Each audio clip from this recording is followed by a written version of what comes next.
Okay, we are going to start talking about the different models available in ChatGPT Plus and what they're best at and how to use each of them. I'm going to start with ChatGPT 4.0, but let's introduce the models first. We have 4.0. It's not 4.0. And normally I see some people saying 40 or 4.0 or something like that, but it's 4.0, and the O stands for Omni, meaning it does voice and images and some things like that. 4.0 with Canvas, which is new and in beta. If you don't see that, you should go to your menu over here. I'm not going to open that up, and turn on beta stuff for yourself. Again, a lot of this stuff in order to get good use of it, you'll have to be a Plus member at $20 per month. But if you're actively using ChatGPT almost daily with your work, if you learn to do that, if you're generating any income, then $20 a month is not a serious investment. Canvas has a special kind of sidebar that pops out. I've been using Claude.ai for about 6 months, since Claude 3.5 debuted, Sonnet, and we'll say that again, Claude 3.5 Sonnet. And Canvas is very similar to their artifacts, where you have some sidebar that comes out. The document is separate, but Canvas is different in that you can edit it much like a document, or you can highlight parts and improve those parts. We'll talk about that. 01 Preview is the newest model that's out, and it does its own chain of thought. Advanced reasoning. Mini is a limited version of 01 Preview, and it's a little bit better for STEM. And we also have 4.0 Mini, which is good for, it's basically 4.0, but a much smaller model, and it's good for things like translations or summarizations, or some things that are very, very factual based, where it has all of the information that it needs self-contained. Okay, and then 4 is a legacy model, and there are probably 1 or 2 use cases where 4 will be better for you. I see some people on the internet who swear by it, but for the most case, one of these other models will be a better fit for your situation. So we're going to start with 4.0, and 4.0 is the place that you should probably be if you are going to start. And the key to getting success with 4.0 is moving step by step through your process. So if I'm going to solve a problem, a project management based problem or something like that, let's say I'm a math teacher, so let's say I'm going to develop a new unit, and this is not how I'll actually do it, because I'll probably use a textbook to start and have some information. But we're going to go through step by step.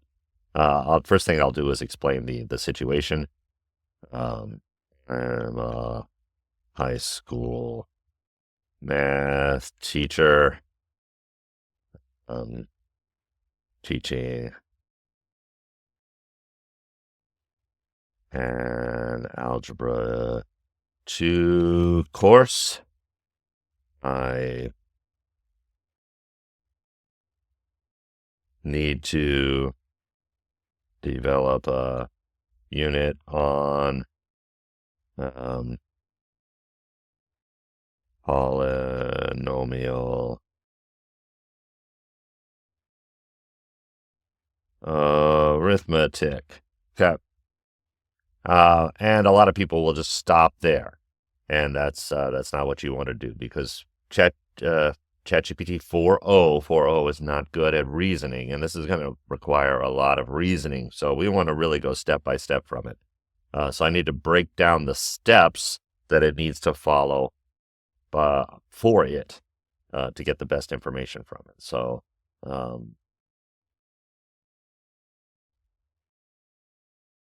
um, what are the normal learning objectives for this kind of unit?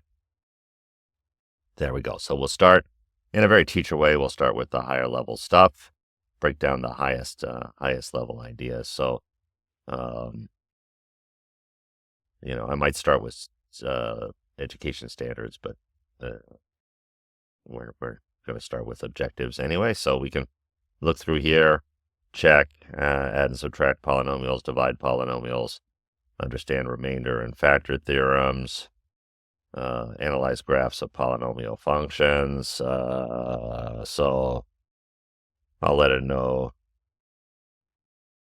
graphs are in a separate unit.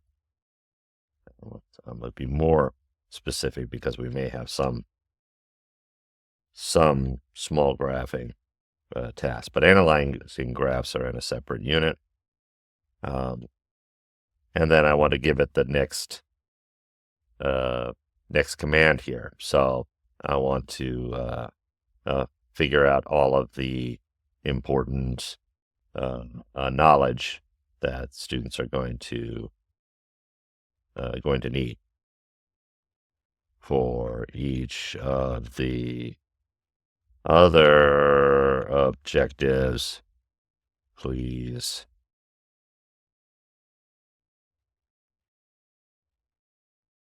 I need to replace my keyboard. Apologies.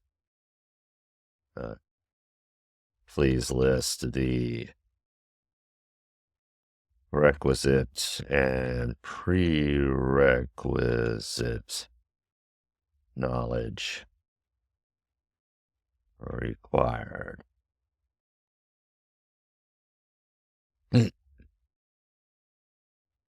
Okay, and we'll continue to break this down. So we go through each one of these. I liked each one of these. They kind of model what we would normally teach.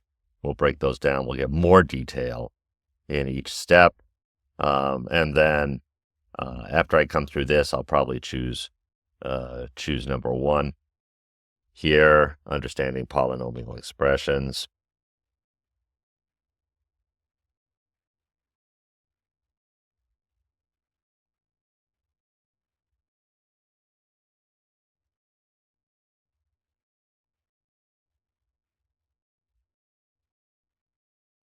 Please create a worked example. So I'm going to start with my first one. Please create a worked example. And there we go. Please create a worked example to use to demonstrate to students. I want to keep highlighting that this is for students and not for general audience. All right, and it will have a breakdown for us. And 4.0 is not great at math. It's not terrible, especially high school math. It's pretty good, but it will make some errors, or it might choose a poor example. And if you see a poor example in this kind of situation, you can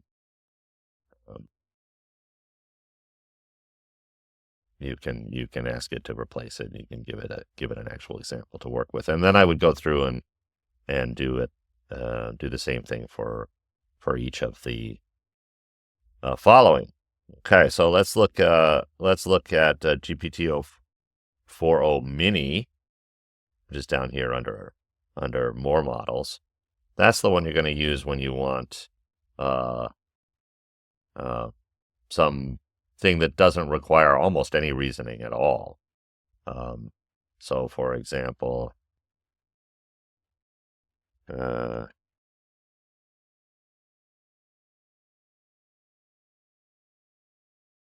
How do, let me change this. What are some normal um, daily interactions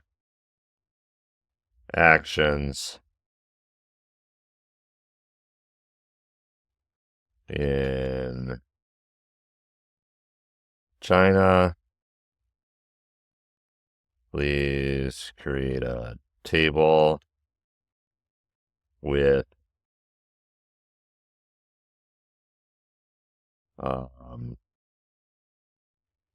simplified Chinese characters, Pinyin, and an English translation. This is a very one-step problem.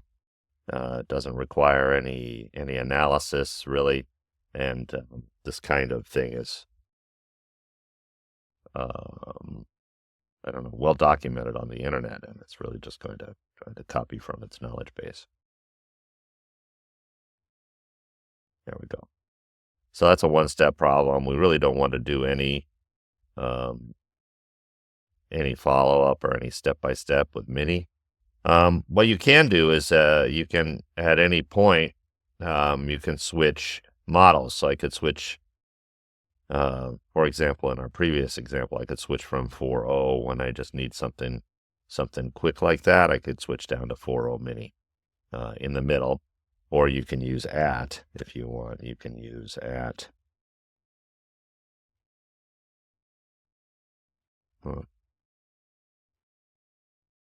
And you can also have access to your uh, custom GPTs there using at. Okay, so 4.0 Mini is for very simple tasks that require no reasoning. Our next one up is 4.0 with Canvas, which is brand new. So I'm actually going to use my 4.0 Mini here thing. I'm going to ask it to please create a short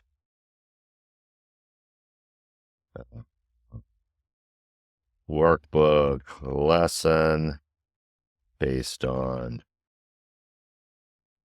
these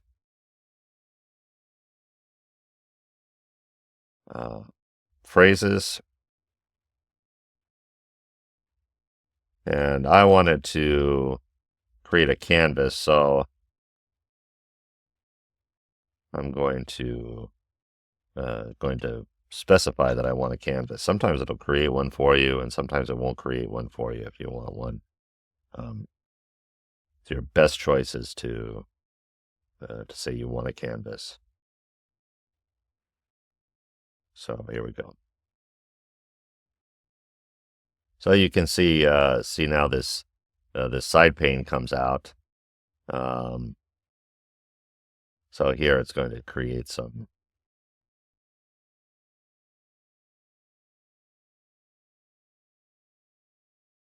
my worksheet for me, and I'm able to highlight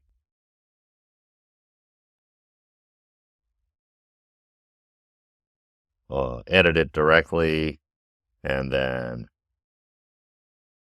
highlight parts of it, and I can ask ChatGPT, please create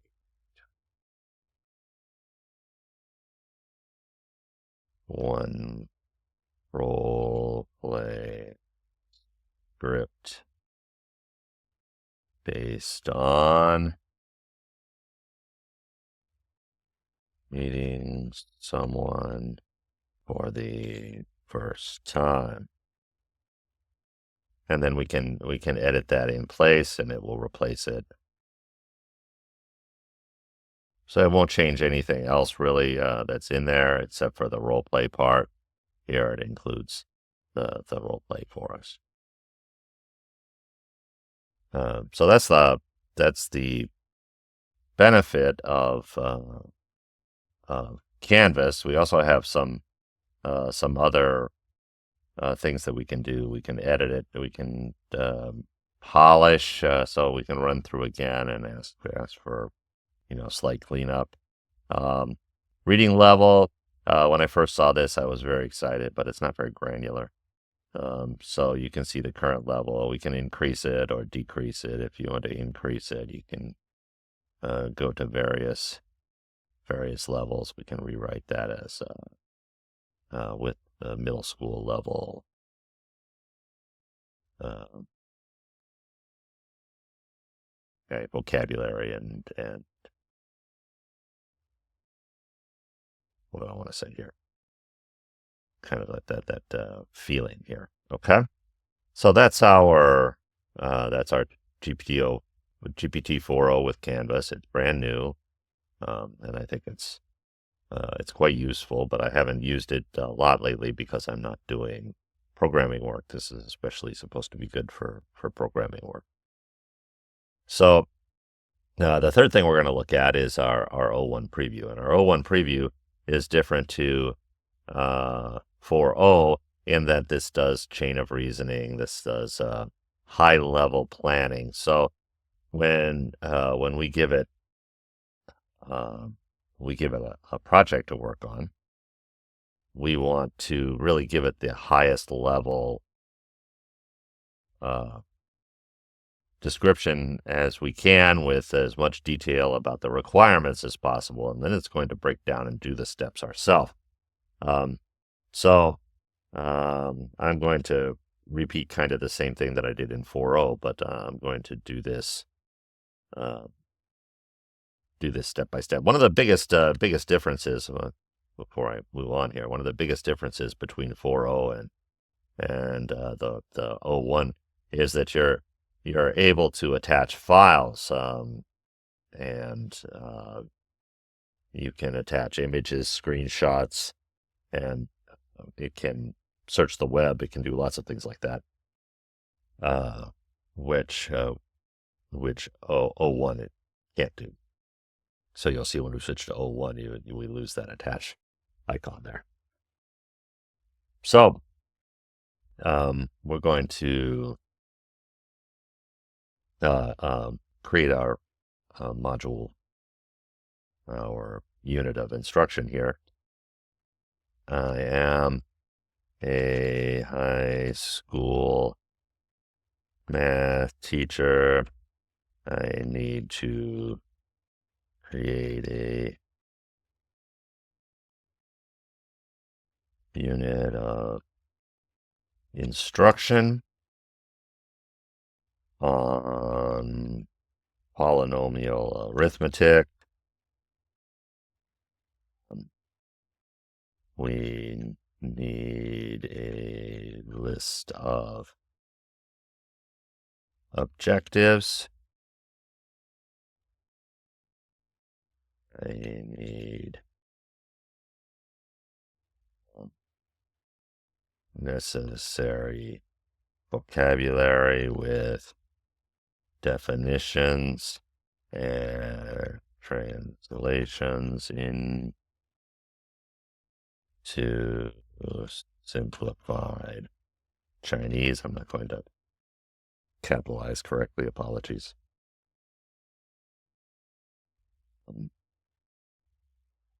And for each objective, I need a worked example with explanation and 3 practice problems. All right, and then when we give it as much detail as we can about the problem, it's going to, you'll see over here, it's going through steps on its own, breaking down, simplifying, etc. And then it's going to output everything as one. Here we go. So we've got our objectives. Our objective list is a lot shorter than previous. And here we go. Understand. We've got a worked example and 3 practice problems. So I broke it down, and it will do this all in one step for us. That's the big benefit of O1 Preview. So a lot of times I'll do O1 Preview for this first step, to do a lot of the heavy lifting for the thinking, and then I don't have to do step by step to get to this spot. And then we'll switch back to 4.0 to do more crafting to fix some of the errors or get more details, etc. The last one we're going to look at here, that's not the last one. Second to the last one we're going to look at here is O1 Mini. And O1 Mini is great at STEM. So it doesn't have really a good understanding of, what am I going to say here? Humanities, but as far as doing things related to math and science, it's especially good. So I'm going to highlight this. This still has the same kind of reasoning, so it'll do multi-step reasoning, but it's more focused on STEM, and it's a lot faster and more cut down. So in our case, I was looking at math already, but if I wanted to do, say, the same kind of idea, but the unit is on in social studies, and it's on the Roman Empire, for example, then I would use O1, and for math, I normally use O1 Mini. So, but here I'm going to please create a high school physics unit that can be taught, I'll use the word co-taught, alongside my polynomial arithmetic.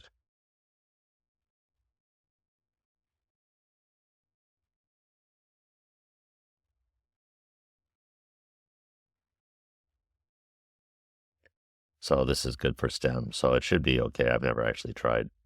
Here we go, exploring motion and forces through polynomial arithmetic. So here we've got some kind of co-teaching, and this is a very, very standard physics unit. And then here we have some calculus, which not really what we want, but we can go in and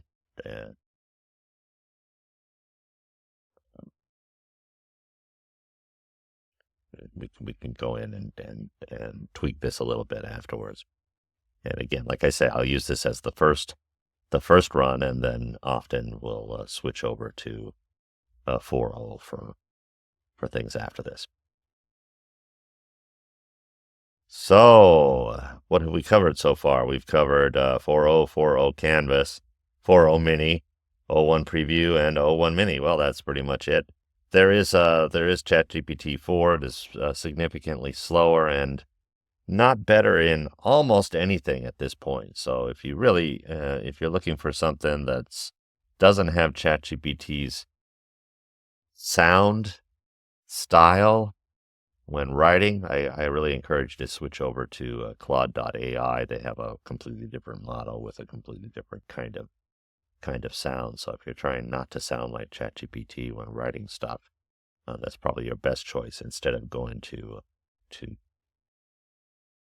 GPT-4. So that's our quick overview of all of the models that are currently available for ChatGPT. I hope you enjoyed this.